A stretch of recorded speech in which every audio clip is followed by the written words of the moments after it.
পাঁচটি সোনালী সময় আছে, যে সময়গুলো একজন মুমিনের জন্য, একজন ইমানদারের জন্য অত্যন্ত সুবর্ণ সুযোগ আল্লাহ সুবহানাহু ওয়া তাআলার কাছে তার চাওয়াগুলোকে পেশ করার জন্য, আল্লাহ সুবহানাহু ওয়া তাআলার কাছে নেক আমল করে কাছাকাছি যাওয়ার, আল্লাহ সুবহানাহু ওয়া তাআলাকে সন্তুষ্ট করার জন্য খুব মূল্যবান এই সময়গুলো। সেই সোনালী পাঁচটি সময় কখন? তার প্রথমটি হলো জোহরের সময়। জোহরের সময় শুরু হওয়ার পর থেকে নিয়ে জোহরের ফরজ সালাত শেষ হওয়া, জামাত শেষ হওয়া পর্যন্ত।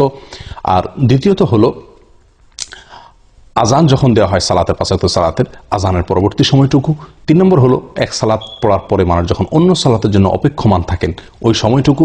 নাম্বার 4 হলো ভোর রাতের সময়টুকু, রাতের শেষ প্রহর। নাম্বার 5 হলো আল্লাহ সুবহানাহু ওয়া তাআলার প্রশংসায়, তার গুণগানে এই বিশেষ বাক্য আল্লাহু আকবার কবীরা আলহামদুলিল্লাহি কাসীরা ও সুবহানাল্লাহি বুকরাতাও আসীলা, এটা যখন পাঠ করা হয়। আসুন এই 5টি সময়কে, মূল্যবান সময়গুলোকে কাজে লাগানোর চেষ্টা করি। জীবন খুবই সংক্ষিপ্ত, আল্লাহ সুবহানাহু ওয়া তাআলার কাছাকাছি যাওয়ার চেষ্টা করি, নিজের চাওয়াগুলোকে মঞ্জুর করানোর জন্য আপ্রাণ চেষ্টা করি। আল্লাহ তাআলা আমাদের সকলকে তৌফিক দান করেন। জাযাকুমুল্লাহু খাইর ওয়া আখিরু দাওয়ানা আলহামদুলিল্লাহি রাব্বিল আলামিন।